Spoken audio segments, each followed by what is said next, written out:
Professor Hawkins, why have you locked us in? Professor Hawkins! Margaret! Oh, what's the matter? I can't get the hatch open. Don't try to enter the control cabin, any of you. I have Margaret here as a hostage. If you try anything silly down there, I'll drain your cabin of oxygen. What do you think you're doing in there? Hawkins! I'm not Hawkins. My name is Harcourt Brown. Harcourt Brown? That's the man who wrote that book, People from Other Planets. Come on, open up his hatch! I'm giving the orders now, Henderson. I'm in control of this rocket, and I'm taking it to the planet Mars. He must be out of his mind. Well, how can we get through there? I think you're wasting your time. You'll find that hatch is securely battened down. This is quite right, Jeff. You can't open it from this side. All the same, we've got to get him out of there and quickly. The rocket's moving out of the moon's orbit. Well, has he enough food to stay in there long? Well, all the emergency supplies are stored in that compartment. And what about water? There's enough in the tank in there to last the two of them for about 3 weeks. Jeff, have we got an electric cutter in our equipment? Yes, over here. Right, rig it up. What about when he hears you cutting through? He's got Margaret in there as a hostage. If he does anything to her, I'll use the cutter on him. All right, switch on.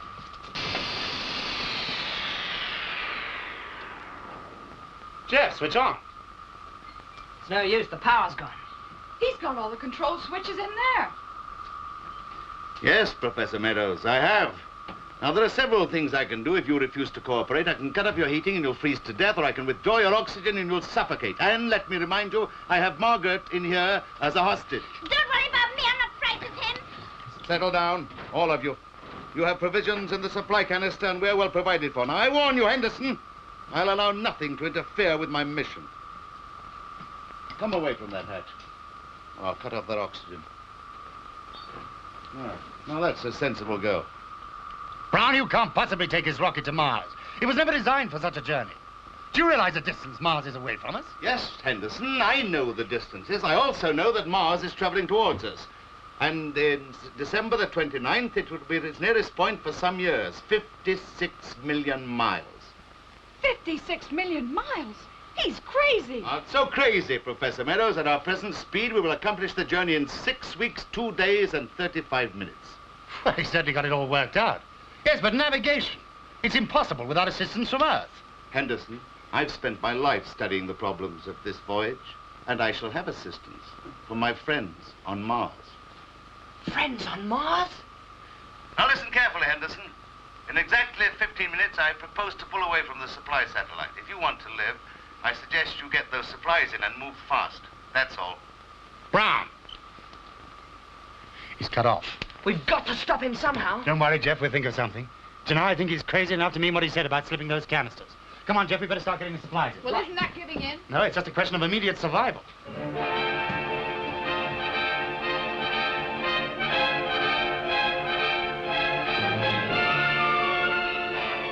Look at the radio telescope. They're just going nowhere into space. If only we could get them on the radio. Oh, if only we could do anything. Do you think it's possible they're trying to get back to Earth? Look yourself, man. This course must take them into deep space. But what's the objective? What's Brown trying to do? There is a possibility, but it's too fantastic to contemplate. You know, this man Harcourt Brown believes that there's civilization on other planets. Well, I believe he has somehow got control of the rocket and is taking it to the planet Mars. Look, I'll show you. Here's the Earth. Here's the moon. Here's the present position of the rocket. Now, if they continue this course for 5 or 6 weeks' time, it will bring them to this point here, coinciding with the orbital position of Mars at that date. But that's an impossible journey. Well, they've only got to deviate by a matter of yards at this stage, and they'd miss the planet by thousands of miles. Not only that, even if they could reach it, they could never get back. Our only hope is that Henderson, if he's still alive, can get back into Earth's orbit. Look, there are 2 blips now. They've discarded the canisters. That can only mean they're all stocked up and going on.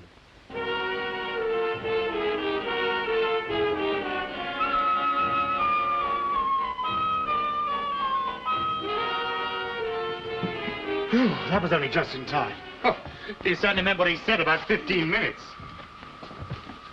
That's right, Henderson. You know, timing is a vital factor in space travel. It may interest you to know that we are nearly 20,000 miles away from the moon. Oh, Jeff, turn the microphones up, will you? We don't want him hearing everything we say. Is there any possible way of getting into the control cabin apart from through the hatch? No, not a chance. There's only one way through there. If we're going to get him out, we've got to force him out. Yes, but how? All the controls are in there. Yes, I know that, Jeff. But I've been thinking. There's one thing he hasn't got up there, and that's this blueprint of the rocket's construction. Now, as you can see, this ship is constructed with double walls. Now, between those walls are all the wiring, piping, etc., leading from the control cabin to the rest of the ship. But also between those walls is the refrigeration plant. Now, if we can somehow cut that for in there, the temperature would very quickly rise to the same as it is on the skin. 3,000 degrees centigrade. Yes, but the plant's controlled from in there. Yes, I know that, Jeff, but what about the power that drives it? That comes from the solar batteries on the skin of a rocket itself. Now, if we could cut those... But you could only get at those from the outside. Exactly. That's what I intend to do.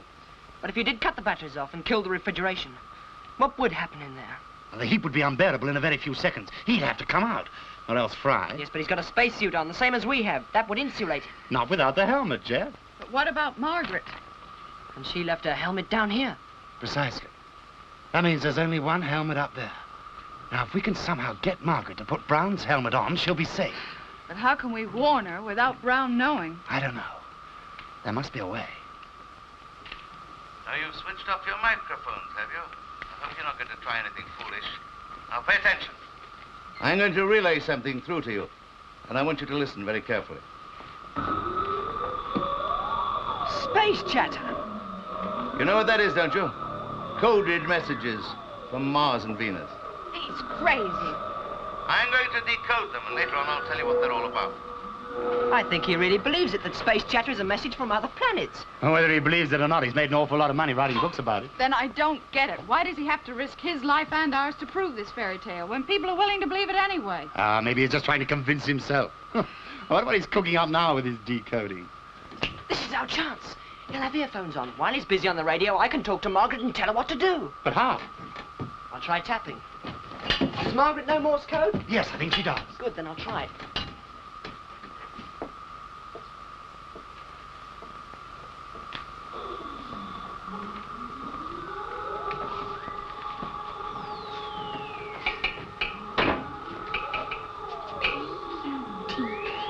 Put O-N on S-P-A-C-E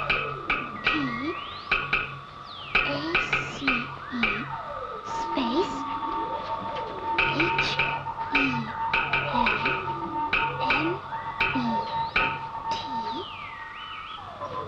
Put on space helmet. Sector 10. Sector 10. Sector 9 here. The second part of our mission has been accomplished successfully. We're on our way. We shall arrive on Mars on schedule.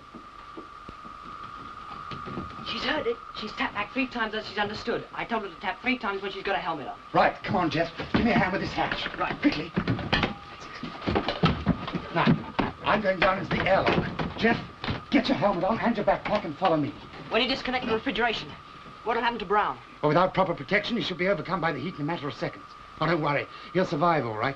But it just should give Margaret a chance to get the hatch open. Mary, you stand by on the top of the ladder here, ready to help her from this side. Come on, Jeff. Ready.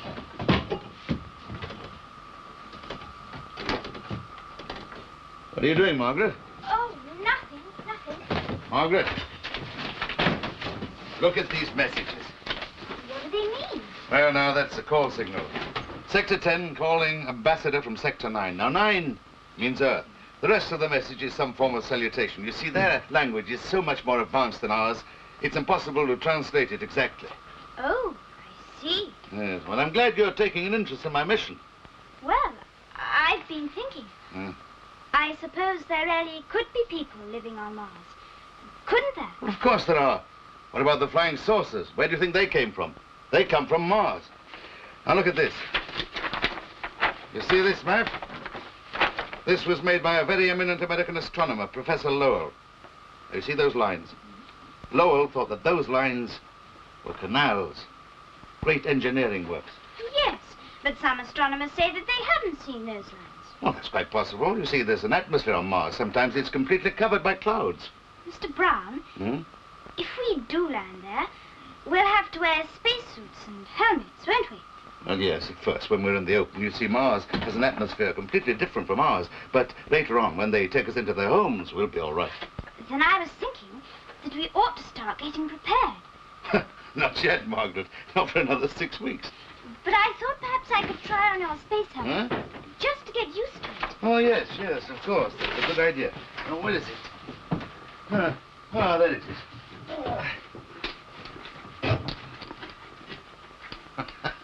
They'll think you're a funny-looking creature, won't they? You know, they're not at all like us. Your messages coming through again. Oh, yes, I must tend to them.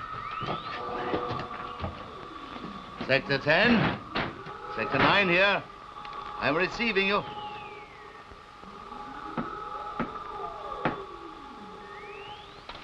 Right. That's it. Come on. Get the hatch off, Jeff. Right. That's it. I wouldn't like to fall out there. You can't fall, Jeff. Well, I mean float. Yes, I know. That's why I brought you along with me. Now, look, I want you to hold this rope and pay it out as I move along the skin of the rocket. It's just for safety, in case I do float off. All right. There we go.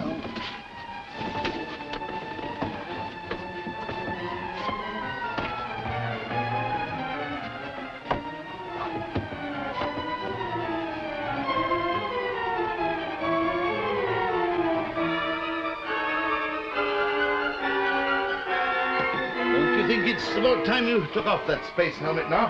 No. Yeah. I mean, I want to get the feel of it. Well, don't you want to help me with my calculations? You see, by observing the position of the stars, we can calculate our own position. I'll show you.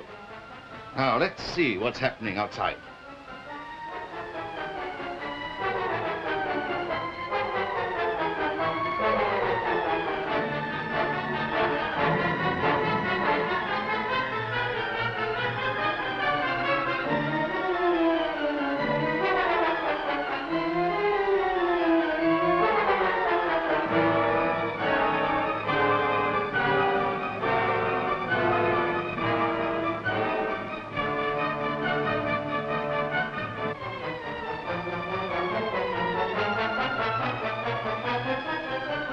You know, all our positions are approximate at the moment, but in 17 days we should be able to see an eclipse of the sun by the Earth, and then I can rectify my direction to 100th part of a degree. Can I see? Yes, of course. It should be very instructive. You'll be able to see everything all around us.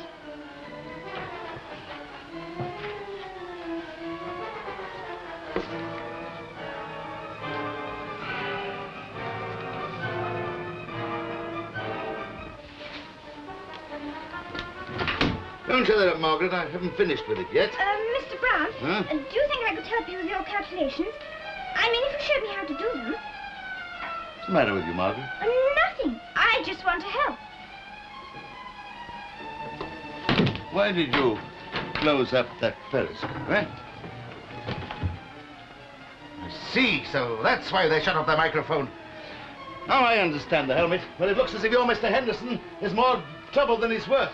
We shall have to do the rest of the journey without him. What are you going to do?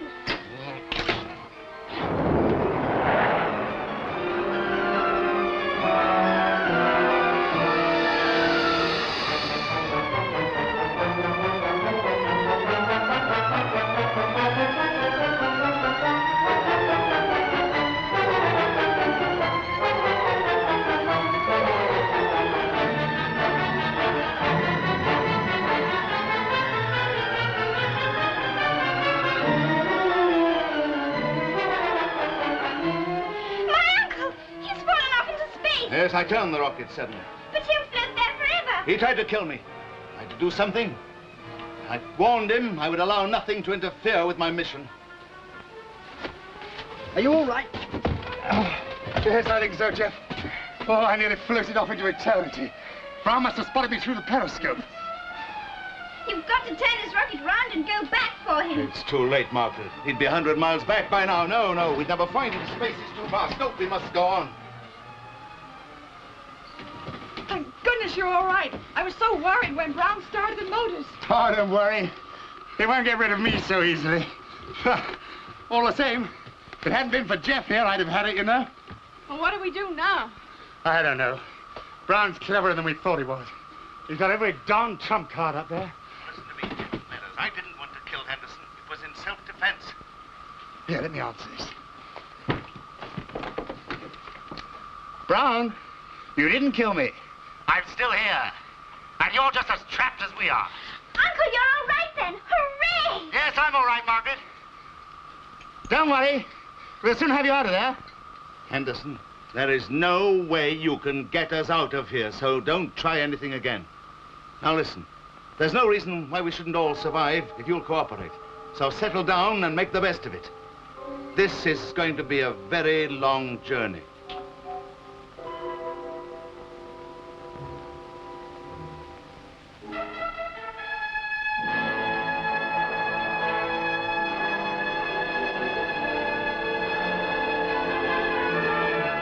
That's the 5th day.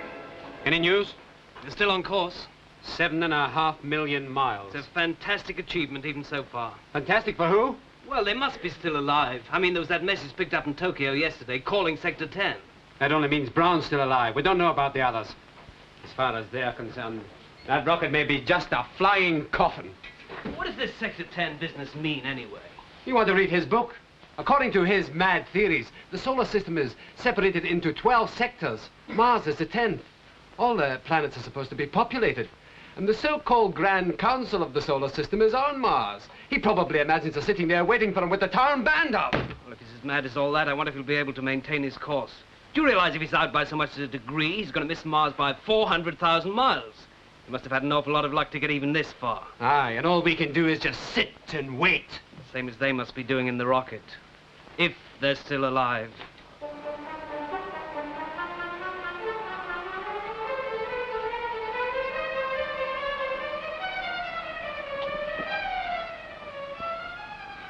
Sorry, Hamlet. That's all. I'm still hungry, too. But everything's strictly rationed. Well, the air conditioning's holding out all right. But how much longer are we going to stay cooped up in here? Now, cheer up, Mary. There's still a chance of survival, you know. And even if we never get back, there's still a job we can do. Carry on recording our instrument checks. Of course. I'm sorry. That's my go. The echoes are getting weaker. Have you got that distance check? Yes, 22,300,000 miles. Don't forget there's a 4-minute time lapse on the echoes at that distance. I have a log for that. Here, you better log that. Right. Well, at least it's a triumph for Wedgwood's rocket design. 15 days. What are you going to do with these tape recordings? Just hope we can get access to the radio before it's too late. What use is that if we can't get back? Well, all information on outer space is vital. There will be voyages to Mars sometime, only they'll be properly equipped. Anyway, Jeff, we're not finished yet. Come on, switch on. We have now been in deep space for exactly 21 days. Although confined to the main cabin, we have been able to keep exact scientific records, take temperature checks, and record variations in solar and gamma ray intensity. Air conditioning has been up to expectations, and the occasional traces of toxic gases have been automatically eliminated. Morale has remained high. But we now all realize that with supplies running out and water strictly rationed, our return to Earth becomes more and more remote.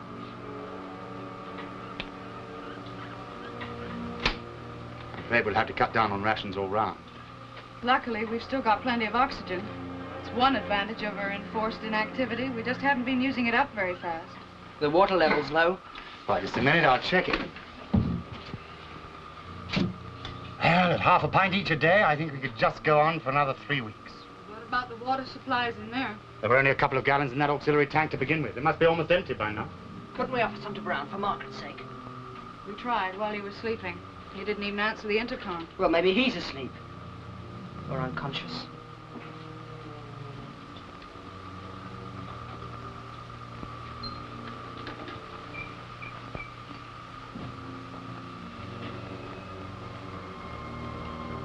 Oh, Margaret, Margaret, we've been through all this before. I'm a light sleeper. You can't open that hatch without waking me, any more than they can force it from below. Water. I've got to have some water.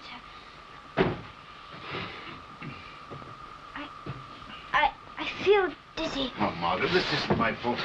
I can't trust them to cooperate with me, so I've got to hold you here. But we'll die of thirst. You haven't drunk anything for 2 days. I know. Can't you hold out a bit longer? I don't think I can. Margaret, you must pull yourself together.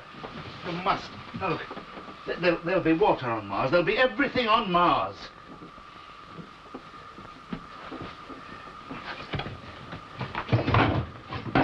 Henderson, we're more than halfway on our journey to Mars.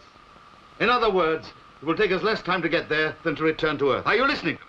Yes, I'm listening. There'll be water on Mars. Even you must admit that. Well, what are you getting at, Brown? Margaret's ill.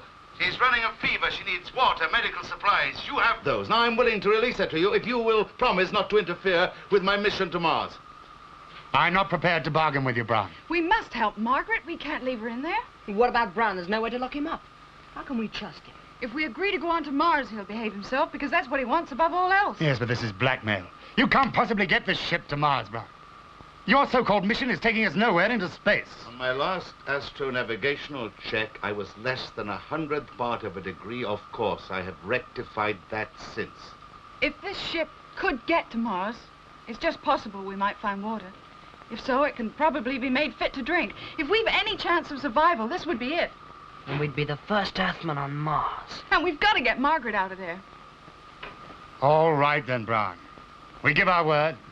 You can open up the hatch.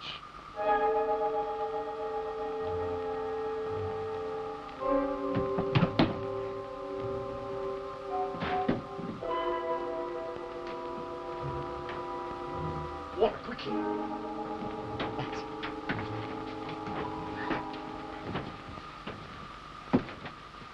Margaret, Margaret, come on, sit down.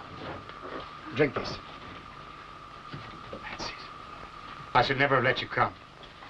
But I wouldn't have missed it for anything. I think I'll be all right now. Henderson, look, as I said, look, we're more than halfway there. Yes, you're right. All right, Brown. I gave my word. We go on to Mars. Well, here they are. They've almost made it. What a feat. Yes, but if we only knew what had happened inside the rocket.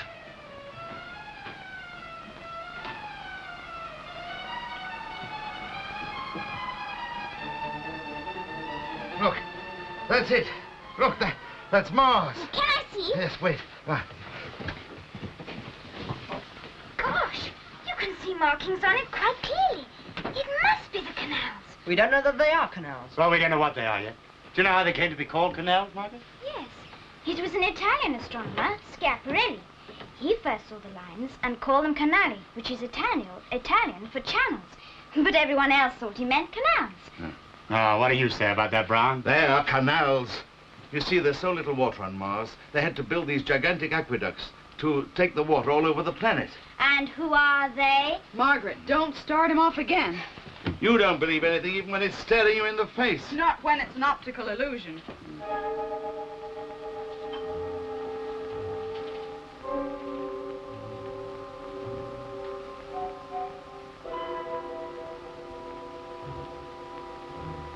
Well, what do you know? Those canals of yours have just disappeared. Yes, they do from time to time. But I saw them. There are a lot of things we don't understand about Mars, but it'll all be cleared up when we get there. I wonder what we will find there.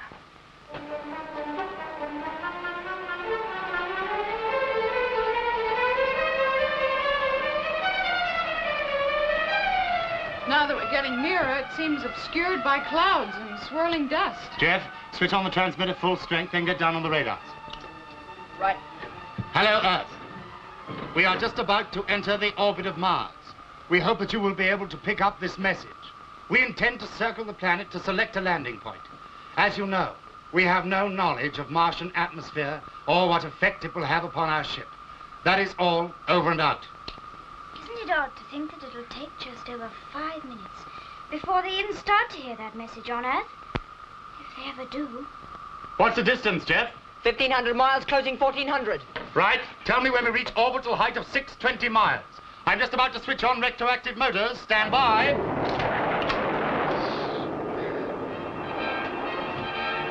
Oh, can I help you, Jeff? Just keep the image in the center of the screen while I take the readings. Right. What's Brown doing?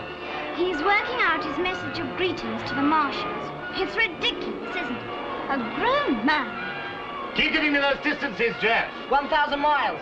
Right, when we reach orbital height, I'm switching on main lateral motors. Then we'll really slow up with a jolt, so stand by. 700 miles from Mars surface. We shall reach orbital height in 4 seconds. Planning to land without any guidance from the Martians, Henderson? Orbital height. Right, hold on.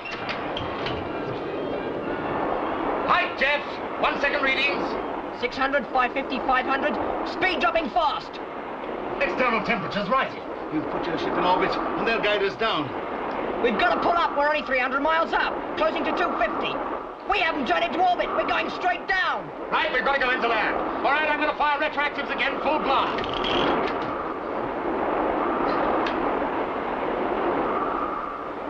What can you see, Mary?